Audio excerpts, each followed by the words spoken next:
conflictos, nuestros problemas. Y en esta mañana me gustaría que viéramos vamos a tener como central el Evangelio de Mateo, capítulo 26, porque me gustaría en esta mañana que viéramos el tema de cómo resolver nuestros conflictos internos en Getsemaní. Por lo tanto, vamos a ir al texto donde el Señor pasó aquellas últimas horas de conflicto en su vida, en su espíritu, en su alma, y cómo el Señor también nos va a enseñar a resolver estos conflictos para nuestra vida espiritual, para nuestros conflictos internos. Y si hablamos acerca de, o pensamos en los conflictos que podemos tener, todos tendremos en nuestra mente seguramente un montón de conflictos que hemos pasado a lo largo de nuestra vida. Y seguramente no serán los únicos. Vamos a recibir muchísimos conflictos de aquí hasta que nos vayamos de esta tierra, porque todo nuestro entorno, o toda nuestra vivencia, o todos nuestros problemas, o todas nuestras circunstancias que vayamos a vivir, van a generar conflictos en nuestra vida dependiendo de nuestra creencia, de nuestra ética, de nuestra moral y de lo que nosotros hemos aprendido.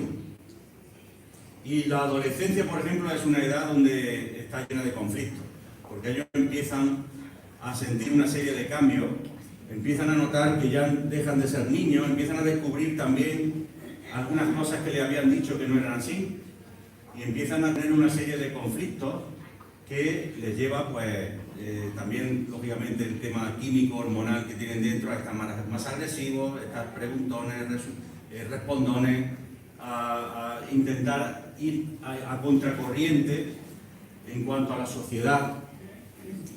Pensando en esto de contracorriente, me acordaba de una serie que no está en Netflix, pero se ve a través de Netflix, aunque se puede ver también a través de una aplicación en el móvil, que se llama Chosen. Se llaman los elegidos, los escogidos. Y aparecen las imágenes primeras de la serie.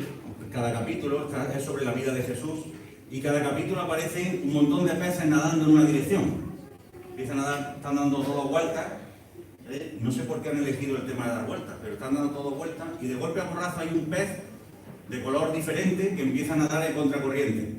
Y a ese pez de pronto pasa por al lado de otro, que ese se gira, se convierte del mismo color y empiezan a nadar a contracorriente, y empiezan a ir sumándose peces, y todos esos peces van nadando a contracorriente.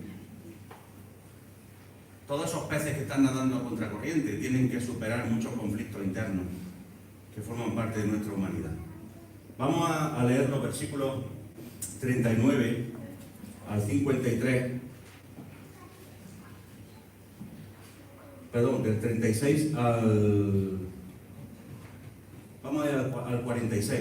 Tengo aquí, que estaba, sí, 36, 47. Te estaba mirando la cita de Lucas, el paralelo de Lucas, que es Lucas 22, 39 al 53. Nosotros estamos en Mateo 26, 36 al 47. Dice allí: entonces llegó Jesús con ellos a un lugar que se llama Getsemaní, y dijo a sus discípulos: sentaos aquí, entre tanto que voy y oro. Y tomando a Pedro y a los dos hijos de Zebedeo, comenzó a entristecerse y a angustiarse en gran manera. Entonces Jesús les dijo: mi alma está muy triste hasta la muerte, quedaos aquí y velad conmigo. Y yendo un poco adelante, se postró sobre su rostro, orando y diciendo: Padre mío, si es posible, pase de mí esta copa, pero no sea como yo quiero, sino como tú. Vino luego a sus discípulos y los halló durmiendo, y dijo a Pedro: ¿así que no habéis podido velar conmigo una hora? Velad y orad para que no entréis en tentación. El espíritu a la verdad está dispuesto, pero la carne es débil. Otra vez fue y oró por segunda vez diciendo: Padre mío, si no puede pasar de mí esta copa sin que yo la beba, hágase tu voluntad. Vino otra vez y los halló durmiendo, porque los ojos de ellos estaban cargados de sueño. Y dejándolos se fue de nuevo y oró por tercera vez diciendo las mismas palabras. Entonces vino a sus discípulos y les dijo: dormid ya y descansad. He aquí ha llegado la hora, y el Hijo del Hombre es entregado en manos de pecadores. Levantaos, vamos, ved, se acerca el que me entrega. Mientras todavía hablaba, vino Jesús, uno de los 12, y con él mucha gente, con espada y palos de parte de los principales sacerdotes y de los ancianos del pueblo. Fijaros que Me gustaría, antes de entrar en el tema, que viéramos un recorrido sobre lo que es el Monte de los Olivos. El Monte de los Olivos separa la ciudad de Jerusalén del desierto de Judá al este de Jerusalén. El valle del torrente del Cedrón va a separar lo que es el Monte de los Olivos de la ciudad y el Monte de Sión. El Monte de los Olivos es uno de los 3 montes más altos que tiene Israel. Tiene aproximadamente 800 y pico metros. El Monte de Sión también es también un monte alto, de 800 y pico también. Y desde su cima hay un mirador actualmente que puede ver toda la ciudad de Jerusalén. Las fotografías que solemos ver en internet, donde se ve la cúpula, la zona del templo, con ahora la mezquita de Omar, con aquella cúpula dorada y toda la ciudad, la extensión de la ciudad, esa fotografía está tomada desde el Monte de los Olivos. Desde la cima se podía ver todo Jerusalén. Desde ese monte también la tradición judía lo conoce como el Monte de la Unción, porque los reyes y los sumos sacerdotes eran ungidos con el aceite obtenido de los olivos que había allí en aquel monte. En ese monte también tuvo una gran importancia en la historia bíblica. Y por ejemplo, en 2 Samuel 15, 30 y 32 nos dice allí que subía David la cuesta del Monte de los Olivos y mientras iba lloraba con la cabeza cubierta y los pies descalzos. Estaba huyendo de Absalón, que acababa de dar un golpe de estado. Y dice el 32 que sucedió que mientras David se acercaba a la cumbre, donde se adoraba a Dios, y ahora entenderéis también por qué esa cumbre era conocida, porque allí había un altar donde era un lugar de adoración, allí se adoraba a Dios. Cuando también en Primera de Reyes, el rey Salomón dice que levantó, en su época más oscura, Primera de Reyes capítulo 11, allí el rey Salomón levantó altares a los ídolos de sus mujeres, en el Monte de los Olivos. Dice allí el versículo 7, entonces Salomón edificó un altar alto a Quemos, ídolo abominable de Moab, en el monte que está enfrente de Jerusalén, y a Moloc, ídolo abominable de los hijos de Amón. Posteriormente, el rey Josías, en Segunda de Reyes capítulo 23, también llegó sabéis que Josías lo que hizo fue derribar todos aquellos altares, y dice allí el texto que el rey también profanó los lugares altos donde estaban frente a Jerusalén, en el Monte de los Olivos, los que estaban a la derecha del monte de destrucción que Salomón, rey de Israel, había edificado a Astoret, ídolo abominable de los sidonios, y a Quemos, ídolo abominable de Moab, y a Milcom, ídolo abominable de los hijos de Amón. Al volverse Josías, vio los sepulcros que estaban allí en el monte. Me gustaría que pongan la foto que pone sepulcro.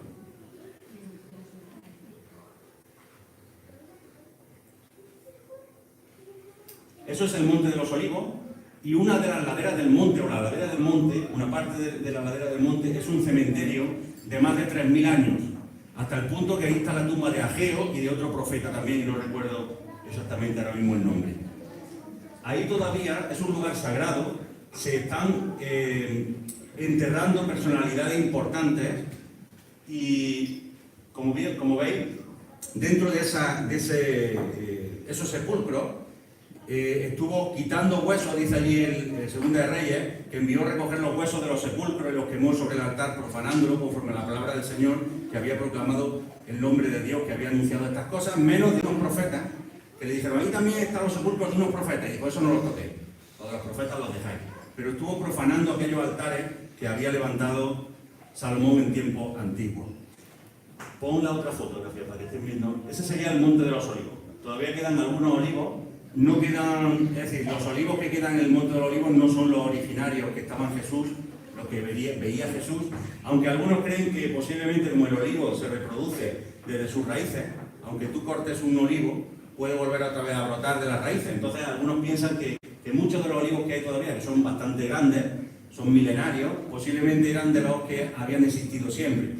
Digo que no había olivos porque el Imperio Romano quitó todos los olivos para despejar la zona, para que no tuviera problemas con las batallas que ellos tenían que tener, ni que ningún ejército se ocultara en aquellos olivos. Entonces despejaban la zona alrededor de la ciudad y ellos arrancaron o quemaron todos aquellos olivos. Pero bueno, algunos piensan todavía que algunos de esos olivos podían haberse reproducido de ahí. Después de esa destrucción del primer templo de Jerusalén, los judíos comenzaron también a peregrinar a ese monte de los olivos, porque según la visión de Ezequiel capítulo 11, recordáis en aquella visión que tiene Ezequiel, los versículos 22 y 23, ve como unos querubines alzaron sus alas con las ruedas a su lado, la gloria de Israel estaba encima de ellos, y la gloria del Señor se elevó, dice allí el texto de Ezequiel, de en medio de la ciudad, y se detuvo sobre el monte que está al oriente de la ciudad. Y ese monte es justamente el Monte de los Olivos, no hay otro al oriente de la ciudad. En el Monte de los Olivos también era quemada lo que se conoce como la vaca roja judía, cuyas cenizas mezcladas con el agua de la fuente de Gijón servían para purificar a todo lo que había quedado impuro en contacto con un cadáver. Y esa purificación la tenemos en Números capítulo 19. En la ladera del monte hay un cementerio considerado sagrado, como lo hemos comentado antes, que es usado desde la conquista de la ciudad de David, por David. Se considera también sagrado por una profecía que hay en Zacarías capítulo 14. Allí en Zacarías se habla de cuando venga el Señor Jesucristo, es decir, lo que nosotros entendemos por nuestra doctrina escatológica de la segunda parte de la segunda venida de Cristo. Es decir, nosotros entendemos que la primera parte de la segunda venida es el arrebatamiento y la segunda parte de la segunda venida es cuando el Señor vendrá y pondrá sus pies sobre Israel. Y dice Zacarías 14, sus pies se posarán en aquel día en el Monte de los Olivos, que está frente a Jerusalén al oriente, y el Monte de los Olivos se hendirá por medio de oriente a occidente, formando un enorme valle. Y una mitad del monte se apartará hacia el norte y la otra mitad hacia el sur. Por lo tanto, también la zona donde está ubicada el Monte de los Olivos era un paso obligado para todos aquellos que se dirigían desde Betania hacia Jerusalén. Jesús, sabemos que emprendió su entrada triunfal a Jerusalén desde el mismo Monte de los Olivos, y lo tenemos en Marcos capítulo 11, versículos del 1 al 11 y Lucas 21. Y allí, en esos textos, nos dice que Jesús enseñaba por la mañana en el templo y por la noche iba al Monte de los Olivos, y allí en el Monte de los Olivos enseñaba a sus discípulos desde la intimidad de aquel lugar. Hechos capítulo 1, versículo 12 también nos dice que la ascensión de Jesús se produjo en el Monte de los Olivos.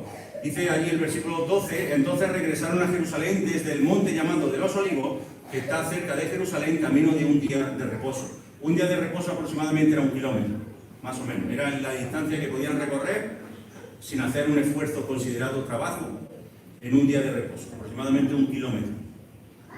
Era el lugar también frecuentado por Jesús cuando estaba en Jerusalén. Como nos dice Lucas 22:39 y Juan 18:2, dice también Judas, el que le iba a entregar, conocía el lugar porque Jesús se había reunido allí a menudo con sus discípulos. Era un lugar en el que el Señor acostumbraba a estar. En el Monte de los Olivos también había un huerto llamado Getsemaní, de donde fue arrestado el Señor. Perdonad que haya corrido un poquito, porque si no nos podemos ver. No es importante, relativamente importante, pero sí quería que viéramos este recorrido. Getsemaní significa prensa de aceite, y tiene ese nombre porque allí había un lugar donde el aceite del Monte de los Olivos se prensaba y se utilizaba para las unciones que comentamos anteriormente.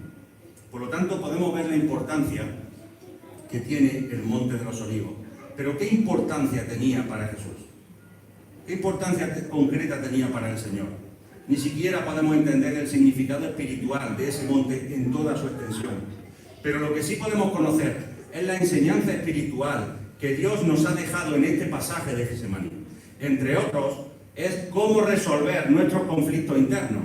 Y en Getsemaní, que podemos encontrar mucha enseñanza, una de las que vamos a ver esta mañana es cómo podemos nosotros resolver aquellos conflictos que van a luchar en nuestro interior, que van a hacer que nuestro espíritu y nuestro cuerpo se enfrenten, y que es algo importante para nosotros como creyentes, el saber buscar una solución a eso, porque es algo que nos va a acompañar a lo largo de nuestra vida en este mundo, a lo largo de nuestro crecimiento espiritual y a lo largo de aplicar la Escritura en nuestra vida día a día. Y Jesús conocía lo que le esperaba aquella noche. Durante la cena había advertido a todos de la traición de Judas, aunque solamente vemos que Judas se percató de ello. Y me llama también la atención de que todos los lugares a los que podía haber ido el Señor para ser arrestado, podía haber ido al templo, podía haberse quedado en el aposento alto, eligió Getsemaní en el lugar donde estaba el Monte de los Olivos, en aquel lugar que estaba ese huerto en el Monte de los Olivos. Por lo tanto, ¿qué significa Getsemaní para el Señor? ¿Qué tan importante era aquel lugar? ¿Por qué fue a resolver sus conflictos internos allí? ¿Qué necesitaba en aquellos momentos que solo el Getsemaní podía hallar? Quizá a lo mejor no llegaremos a entender la importancia de ese lugar. Quizá buscaba el Señor estar en el lugar donde la gloria de Dios, según la visión de Ezequiel, se había posado. Quizá tenía un significado espiritual que nosotros no seremos capaces nunca de entender. en ese mismo lugar donde el Señor posará de nuevo su pie cuando venga a reinar sobre su pueblo. Pero lo que sí entendemos es que cuando alguien se va a enfrentar a algo tan duro como lo que le esperaba a Jesús aquella noche, necesita resolver los conflictos internos que se le generan. Como seres humanos no queremos pasar por situaciones que nos hagan sufrir, aunque esa situación sea inevitable pasar por ella. Getsemaní era para el Señor un lugar mucho más importante que para cualquier judío de aquella época. Y llegaba el momento de enfrentarse a un examen personal, a su examen personal más importante, al más importante de toda su obra durante todos aquellos 3 años y medio que él había estado haciendo. Un examen muy duro a nivel personal que le reportaría un sufrimiento indescriptible desde nuestra percepción humana.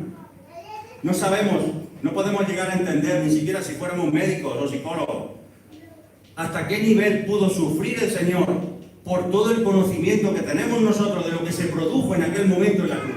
Cómo Dios cargó en él el pecado de todos los seres humanos, cómo él estaba en una agonía inmensa y cómo no llegó ni siquiera a que los soldados tuvieran que matarlo porque él mismo murió en aquella cruz, teniendo una constitución bastante fuerte por su trabajo que había tenido como carpintero.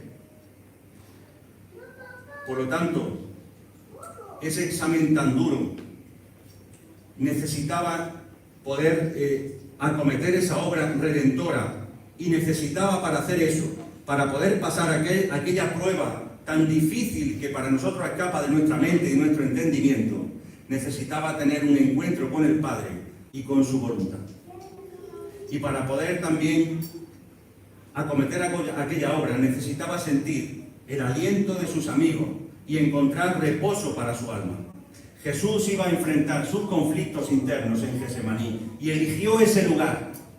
Podía haberse quedado en el aposento alto, podía haber ido a otro lugar, pero eligió Getsemaní para enfrentarse a su lucha. Cristo nos enseña en Getsemaní a resolver nuestros conflictos internos, los conflictos producidos entre nuestro espíritu y nuestra carnalidad, a suplir nuestras debilidades humanas con las fortalezas espirituales de Dios. No se trata de buscar un lugar, no se trata de santificar Getsemaní, no se trata de tener que emigrar cada año al Monte de los Olivos para resolver nuestros problemas, sino que se trata de encontrar un momento donde poder poner en orden nuestros conflictos, donde resolver nuestras debilidades internas. Jesús busca en Getsemaní la solución de una lucha interna. De la misma manera, tenemos nosotros nuestra lucha interna particular. Y Jesús nos va a enseñar cómo resolver esos conflictos internos por medio de suplir nuestras debilidades para que no sean un obstáculo en nuestra vida espiritual. Y la primera manera en la que el Señor nos enseña a resolver nuestros conflictos internos, lo vemos en los versículos 36 al 38 y 40 al 41, 43 y 45, en la extensión porque se repite varias veces lo que el Señor está enseñando aquí, es enseñarnos a través de la oración más comunión. Yo tengo que resolver mis conflictos internos y una de las maneras es a través de la oración y a través de la comunión. Enfrentar un gran reto va a requerir de una gran comunión. Y Jesús iba a llevar la carga de pecado de la humanidad sobre él. Esa era su obra. Y como dice Juan, capítulo 19, versículo 17, él cargando su cruz. Y Juan especifica que era su cruz, su carga, a lo que debía enfrentarse solo, pero no en soledad. En todas las situaciones en las que se encontró Jesús con sus discípulos, él había sido el protector, él había sido el guía, él había sido el maestro, el que les daba reposo en momentos de dificultades, aliento en momentos de temor, el que había resuelto todos sus conflictos internos, todas sus dudas, todas aquellas cosas que ellos no entendían, todas aquellas preguntas que ellos tenían. Ahí estaba el Señor resolviendo todo aquello. Ahora era Él el que necesitaba ese aliento, ahora era Él el que necesitaba esa fortaleza. Y en esos momentos de tristeza que nos dice el versículo 37, unos momentos que le llevan, dice, comenzó a entristecerse y a angustiarse en gran manera. En esos momentos de tristeza, producida por ese conflicto interno, necesitaba a su lado a sus discípulos, a sus íntimos, y dejó a 9 discípulos allí, y se llevó a otros 3 más cerca. Y a esos 3 les pidió que velaran con él. El trance de la cruz producía en Jesús un conflicto entre su humanidad y su deidad. Y el versículo 38, cuando nos dice, mi alma está triste hasta la muerte, cuando está el Señor expresando ese alma, está hablando de su ser interior, de lo más íntimo de su ser. Su alma estaba muy angustiada hasta la muerte, y esa expresión nos está hablando que era una angustia que ningún hombre podía soportar sin morir. Era su obra, la que solamente él como Cordero de Dios podía afrontar, pero necesitaba sentir la comunión con el Padre en la oración, pero también la comunión con los suyos, con su familia espiritual. Su espíritu necesitaba la comunión con el Padre y su alma humana, su ser interior, necesitaba sentir la comunión con los discípulos. Puede parecer también increíble que Jesús, siendo el Dios mismo, necesite consuelo. Pero como nos dice Filipenses capítulo 2, versículos 7 al 8, Cristo se hizo semejante a los hombres y estuvo en la condición de hombre para poder afrontar la obra expiatoria. Y estando en esa condición, siendo totalmente Dios, pero también totalmente hombre, necesitaba reconfortar su alma, que sufría hasta la muerte por su conflicto interno, sintiendo esa cercanía de sus íntimos. Solo necesitaba una cosa. No les pide, venid conmigo, dame un abrazo, ¿estáis escuchándome? No, solamente les piden que velaran. Solo necesitaba que velaran.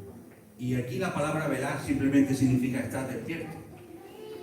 No significa nada más. Ellos no tenían que hacer nada más por el Señor, porque Jesús sabía que ellos no podían hacer nada para ayudarle. Ellos no tenían posibilidad de ayudarles en nada, porque esa obra redentora superaba a todo hombre. No podían resolver su conflicto, el conflicto que él tenía internamente, pero lo que sí necesitaba Jesús es sentir que compartían con él esos momentos de angustia. Y simplemente estando allí presentes, que a un tiro de piedra donde él podía verlo, y estando velando, estando despierto, a él le reconfortaba la situación de saber que ellos estaban compartiendo esos momentos con él. Necesitaba sentir que estaban allí, velando, mientras luchaba en su interior. Se estaba generando una lucha entre su deidad y su humanidad, que hacía que su alma estuviera muy angustiada hasta la muerte. Y como he dicho antes, era una tristeza mortal que ningún ser humano puede sentir sin morir. Pero es que él era Dios. Y en esos momentos, el sufrimiento no estaba en su cuerpo. Eso sería más adelante. Eso sería en la cruz. Pero estaba en su alma. Sabemos también que su espíritu sentiría ese desamparo del Padre en la cruz, expresado en aquellas palabras del propio Señor: Dios mío, ¿por qué me has desamparado? Por lo tanto, Cristo sabía que su sufrimiento aquella noche conllevaría todo su ser, cuerpo, alma y espíritu. Necesitaba retirarse, como a ese tiro de piedra, dice ahí el texto, como a un tiro de piedra de ellos, para poder quizás expresar de una manera libre su aflicción, con esa libertad frente a Dios, porque cuando pasamos por situaciones así necesitamos muchas veces estar solos, expresar, abrir nuestro corazón al Señor en oración y expresarnos de una manera libre. Y él se retiró como un tiro de piedra para poder expresar esa libertad frente a Dios, frente al Padre, pero sabiendo que cerca estaba su familia espiritual, velando por él. De la misma manera que Jesús en Mateo 16, 24, el propio Señor nos dice: si alguno quiere venir en pos de mí, niéguese a sí mismo, tome su cruz y sígame. Y la obra redentora de Cristo era la única obra que él tenía que hacer, pero nosotros también tenemos obra de Dios que hacer. Y como Jesús tendremos que afrontarla solos, con nuestros conflictos internos, en nuestra cruz. Y eso conllevará a que tengamos que buscar la comunión con nuestro Padre, en oración con nuestro Padre Celestial, y sentir el calor de la comunión de nuestros hermanos en el servicio. Los versículos 40 y 43, donde se menciona que el Señor va otra vez a ellos y los halló durmiendo, y allí le expresa aquellas palabras: no habéis podido velar conmigo una hora. El versículo 43 vuelve otra vez y se los encuentra durmiendo y ella no les dice nada. Vemos cómo nos indica la actitud de aquellos discípulos. Jesús vino a ellos buscando el consuelo que necesitaba y no lo halló. Los halló durmiendo. Él les había expresado su aflicción. Lo había hecho al principio: voy a ir, velad, que voy a ir a orar, porque mi alma está angustiada hasta la muerte. Le había expresado lo que sentía, pero la actitud de ellos era como si no les importara esa aflicción, lo que estaba pasando Jesús. La mente de ellos no estaba en la misma línea que la mente del Señor. La carga de aflicción por la obra redentora que tenía por delante no dejaba al Señor dormir. No dejaba al Señor pensar en otra cosa, ni relajarse. En cambio, para los discípulos no había preocupación alguna. Por eso, después de una suculenta cena, habían disfrutado en aquella cena, celebrando aquella fiesta. Sus ojos, dice la Biblia, que estaban cargados de sueño. Cuando estamos preocupados o estamos afligidos por algo, sin encontrar la solución a nuestros conflictos internos, nuestra mente no nos deja descansar, se nos quita el sueño y no podemos dormir plácidamente. La aflicción del Señor no les quitaba el sueño a ellos. ¿Compartimos nosotros estas cosas? Cuando alguien está pasando por esta aflicción, cuando alguien está pasando por resolviendo sus conflictos internos, ¿estamos durmiendo plácidamente todos los demás? O quizás estamos acompañando. Muchas veces es solamente velar. No necesitamos decir una palabra, que somos muy dados a decir muchas cosas. Pero a lo mejor esa persona solamente necesita que le acompañemos mientras él ora. Que estemos pensando en él y que él sea consciente de ello. Lejos de reprenderle el Señor duramente, vemos que, reprender duramente, podría haberle llamado malos amigos, ¿no? ¿Tú qué amigo eres? Que te has venido conmigo, te he dicho, Pedro, Juan y Santiago, venía aquí conmigo aparte, que eran mis íntimos, fueron con los que estuve en la transfiguración, se piensa que tenían cierta afinidad y dentro del grupo de los 12 eran sus amigos más íntimos. Venid vosotros aquí conmigo y estar aquí que yo vea. Y en vez de reprenderles, en vez de decirles malos amigos, lo que hace es exhortarles. Y le da una lección muy importante. ¿Acaso no habéis podido velar conmigo una hora?, dice el Señor. Y esa lección que encontramos en los versículos 40 y 41, le dice: velad y orad para que no entréis en tentación. El espíritu a la verdad está dispuesto, pero la carne es débil. ¿No habéis podido velar conmigo una hora? Pues velad y orad para que no entréis en tentación. Y yo cuando pensaba en esta frase, yo decía, pero si estaban durmiendo. ¿Es que uno puede ser tentado durmiendo? El Señor no estaba hablando de ese momento. El Señor le iba a dar una lección que iba a servirles para su vida. Para cuando ellos vivan y estén solos, ya sin el Señor presente, ellos iban a necesitar velar y orar para no entrar en tentación. ¿Qué le estaba diciendo ahí el Señor? El Señor estaba diciéndole lo que le estaba pasando a él. Que el espíritu y la carne no van al unísono. Que eso le estaba experimentando él en aquellos momentos, que estaba siendo una verdadera lucha para él. Pero el problema no era en ese momento él. Que él sabemos cómo terminó. Él sabemos que no podía ceder a aquello y no cedió. Y se alineó con la voluntad del Padre. Pero para ellos, para nosotros, el que el espíritu y la carne no vayan al unísono es un verdadero problema que tenemos que resolver, porque nuestro espíritu puede verse afectado por nuestra carne. Y la carne puede caer en la tentación. Y Pablo en Gálatas capítulo 5, versículos 16 y 17 dice: digo pues, andad en el espíritu y no satisfaréis. La palabra original es satisfaréis, aunque nuestra versión dice satisfaráis. No satisfaréis los deseos de la carne.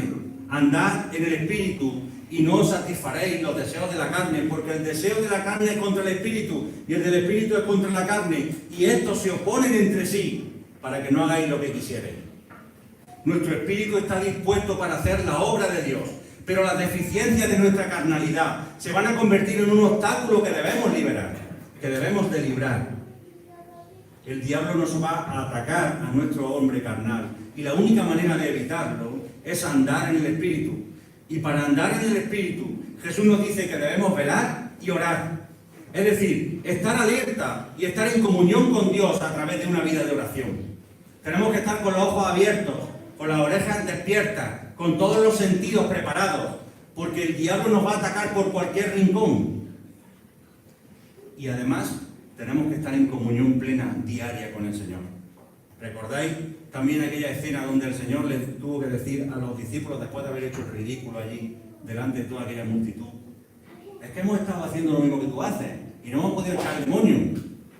Y entonces Jesús les tiene que decir, vamos a ver, que sí, que habéis hecho lo que yo he hecho en otras ocasiones, pero es que este género, que vosotros no tenéis ni idea, solamente sale con oración y ayuno. Este género que vosotros habéis intentado sacar de otra manera, copiando lo que yo he estado haciendo en otra ocasión. Y allí el Señor, sabéis que liberó. Eso fue después de la transfiguración, cuando estaba Jesús transfigurándose, abajo los discípulos que quedaban intentaron imitar al Señor y hacer ellos esa obra. Necesitamos velar y orar. Es decir, estar alerta y estar en comunión a Dios a través de una vida de oración, como Él hacía cada día, como Jesús hacía cada día. Después de enseñar en el templo, estando en Jerusalén, se iba al Monte de los Olivos a orar como solía, nos dice Lucas. Enseñaba de día en el templo, Lucas 21, 37 y 38, y de noche, saliendo, se estaba en el monte que se llama de los Olivos, y todo el pueblo venía a él por la mañana para escucharlo. Y él iba al templo a enseñar, y en el monte de los Olivos a buscar la comunión con los suyos y con Dios, a orar, a estar allí, y a darle una enseñanza muy importante a sus íntimos, a aquellos 12, hablándole de las cosas que pasarían en Mateo 24 y 25, todos aquellos acontecimientos, cuándo sucederán todas estas cosas, y el Señor le da toda aquella enseñanza desde el Monte de los Olivos a sus íntimos después de salir del templo. Hermanos, debemos enfrentar los retos de nuestra vida cristiana estando alerta y en comunión constante con Dios. Y eso va a hacer que nuestro espíritu dirija nuestra vida, porque si es nuestra carne la que dirige nuestra vida, entonces nos encontramos en el peligro de caer en la tentación y de que la obra de Dios se vea afectada. Al igual que Jesús, eso supone una lucha interior en nuestra alma, en nuestro ser interior, pero no estamos solos. Tenemos al Maestro con nosotros. Tendremos que pasar nuestra lucha solos, pero no en soledad. Hasta 2 veces buscó el Señor el consuelo de los suyos y no lo halló. Lo vemos en los versículos 43 y 45. Fue la primera vez, le exhortó, fue la segunda vez, estaban durmiendo, y la tercera vez ya, él dice, quedaros aquí y descansar. Cuando ellos despertaron, ya no habían podido suplir la necesidad del Señor. Tenemos cuando el Señor le llama, despertaros, que viene el que me entrega. Jesús sabía perfectamente los tiempos y los momentos y las cosas, porque Él era Dios. Y sabía que se acercaba aquella turba. Y los despierta, despertaros ya. Dormí y descansad, le dice antes, ¿verdad? Ya poco podía hacer.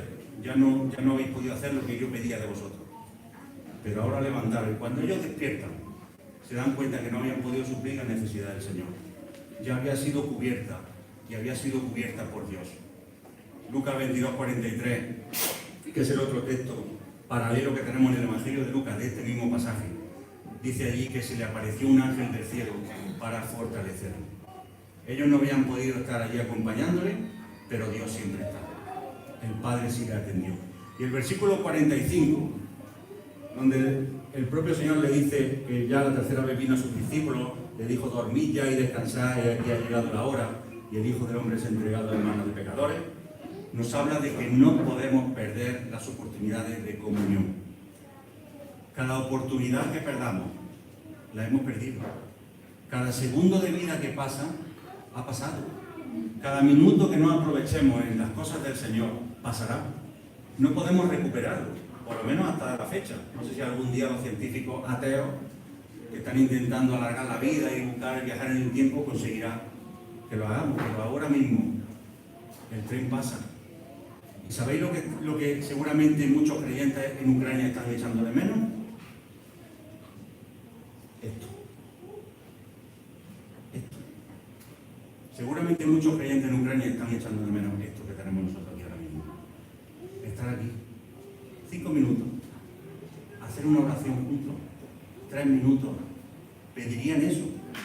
y disfrutarían con eso. ¿Qué le pasa también? No sé si Daniel y María están viéndonos en este momento, pero a ellos que nos dicen, deseamos estar allí con vosotros.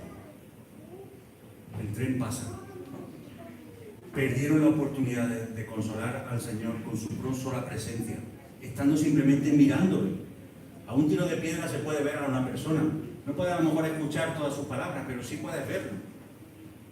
Pedía eso.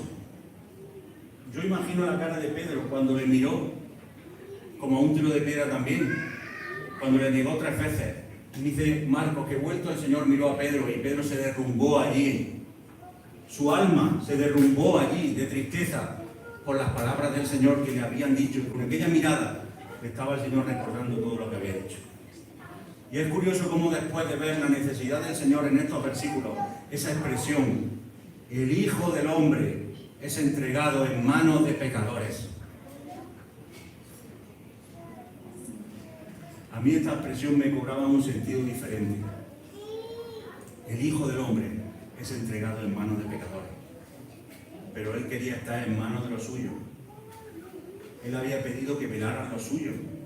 Que aunque no estuvieran abrazándole, estuvieran ahí, no las manos de los pecadores, sino las manos de su familia espiritual, de sus amigos, de sus hermanos.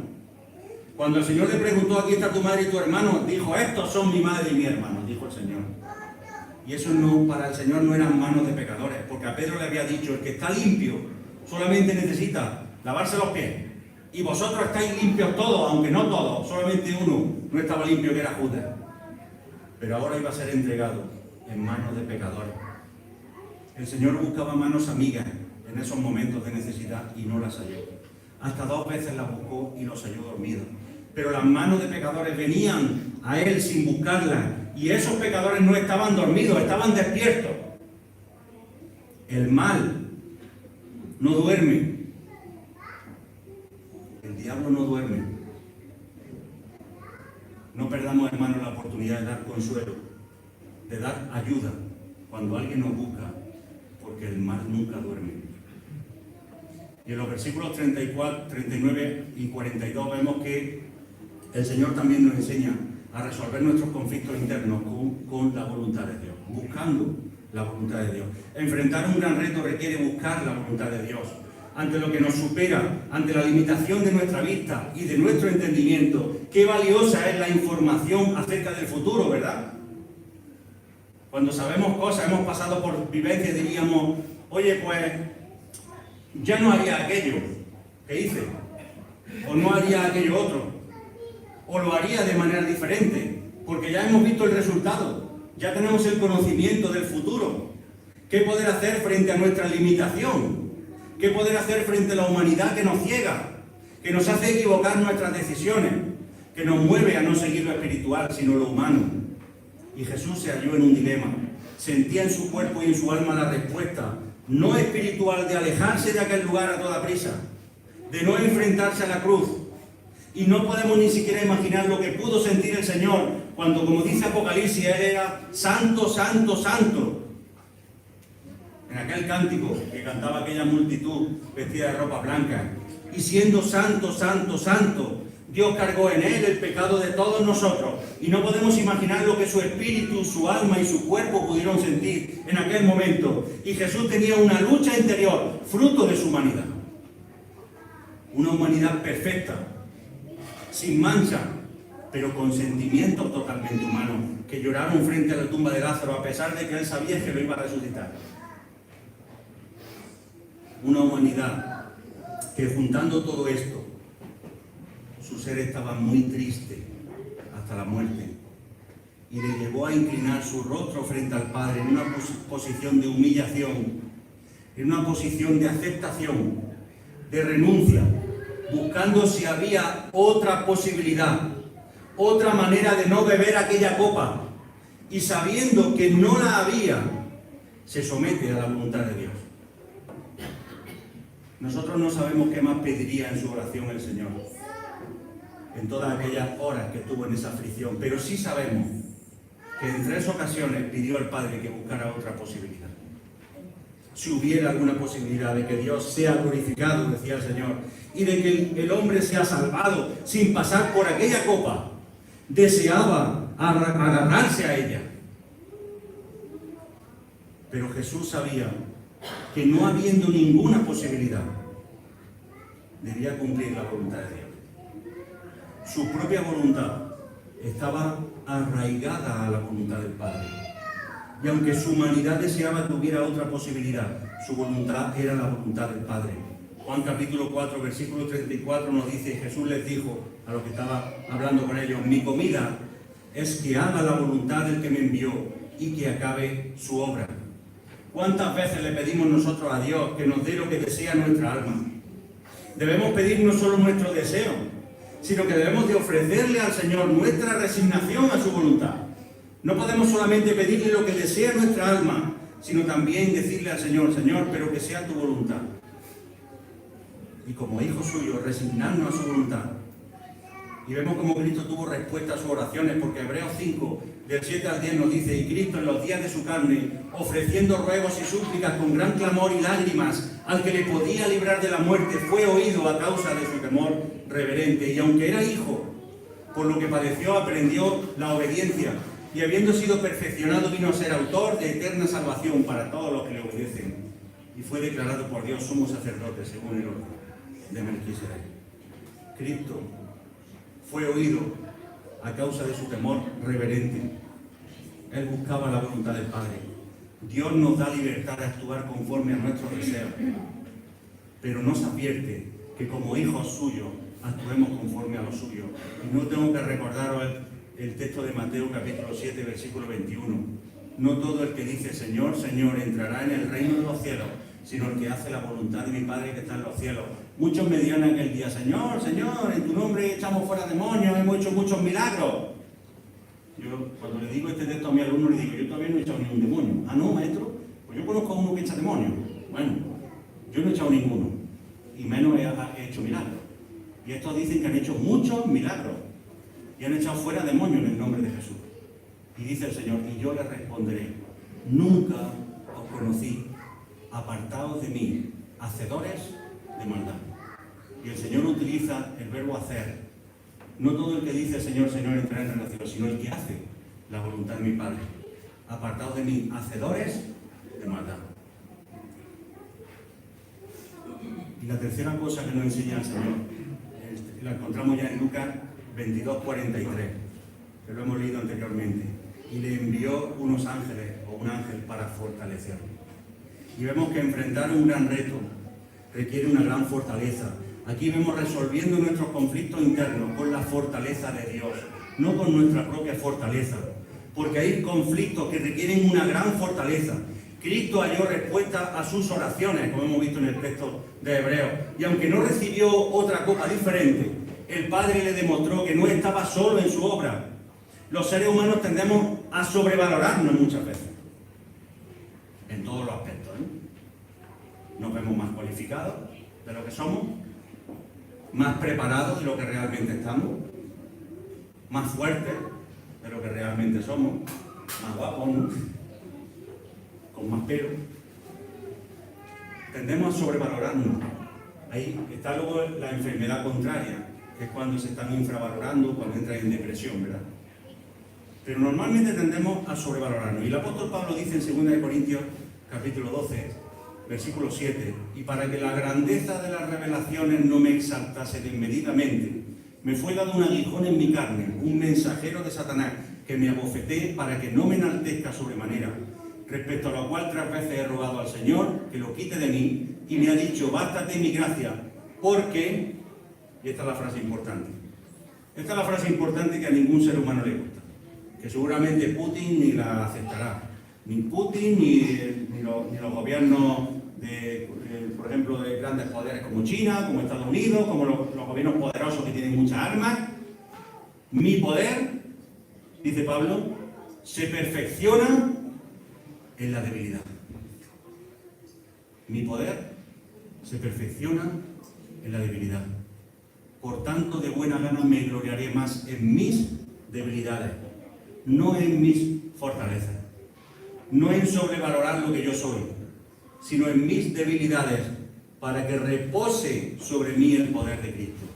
Por lo cual, por amor a Cristo, me gozo en las debilidades, en afrentas, en necesidades, en persecuciones, en angustias. ¿Sabéis lo que está describiendo aquí Pablo? Aquí Pablo está diciendo, todo lo malo que me pueda caer sobre mí, mandármelo. Que la iglesia me esté aborreciendo, que creyentes me estén diciendo de todo, que la gente de la calle no me quiera, todo lo malo, angustias, debilidades, afrentas, necesidades, oye, que me quede sin trabajo, todo lo malo para mí. Porque cuando soy débil, entonces soy fuerte. Porque entendemos malamente lo que es la fortaleza. Porque la fortaleza no está en este mundo humano. Porque la fortaleza está en el creador de este mundo humano. La fortaleza de nuestra vida, lo más poderoso que podemos tener, no está en esta tierra, está en Dios. El poder de Dios se perfecciona en la debilidad. Nuestra carne es débil y necesita del poder de Dios. Y cuando Jesús busca en oración la voluntad de Dios y no hay otra posibilidad sino beber aquella amarga copa, el Padre le envía un ángel para fortalecerle, porque el Señor no nos deja solos. Y aquella escena, ¿verdad?, de la mano, ¿recordáis que lo hemos contado en alguna otra ocasión? Estaba uno en un accidente de tren y había un bombero, no podían sacarlo. Mientras que venía, había una mano, sacaba la mano fuera al hombre. Ayudadme, pero allí nadie podía, solamente podía sacar la mano. Y llegó el bombero y le cogió la mano. No te puedo sacar, pero aquí estoy.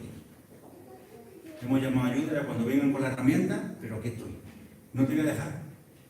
¿Podía ayudarle el bombero? No. O sí. Pero él sabía que estaba allí, sujetándole la mano. Y eso es lo que muchas veces hace Dios con nosotros. Está sujetándonos la mano.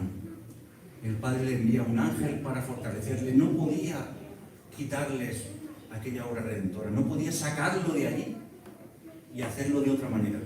Pero lo que sí podía era fortalecerle. Saber que Dios estaba allí con él. Que el Padre le acompañaba allí. Por eso, la parte más dura de la cruz fue cuando el Señor expresó aquella frase, estando colgado: Padre, Dios mío, ¿por qué me has desamparado? Porque hasta ese momento la mano del Padre estaba sujetando la suya. Pero había un momento en toda la obra redentora donde Jesús tenía que estar totalmente solo.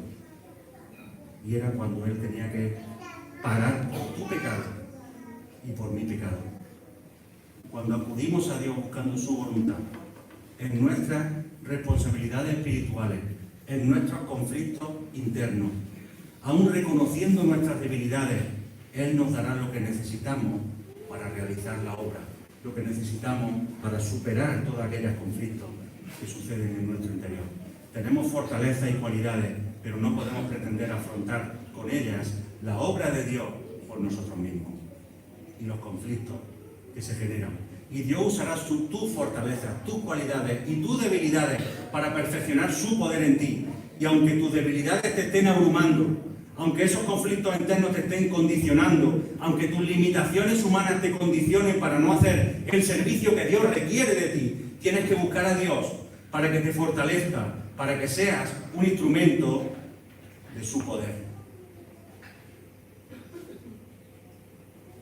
Hermano, quiero que recordemos que debemos de suplir nuestras debilidades siguiendo el ejemplo del Señor en Getsemaní. Tenemos que resolver nuestros conflictos internos, espirituales, humanos, siguiendo el ejemplo del Señor en Getsemaní, buscando la oración, la comunión con el Padre, la comunión con nuestros hermanos, buscando hacer también la voluntad de Dios en todas las cosas y fortaleciéndonos con el poder de Dios. Que el Señor bendiga su palabra.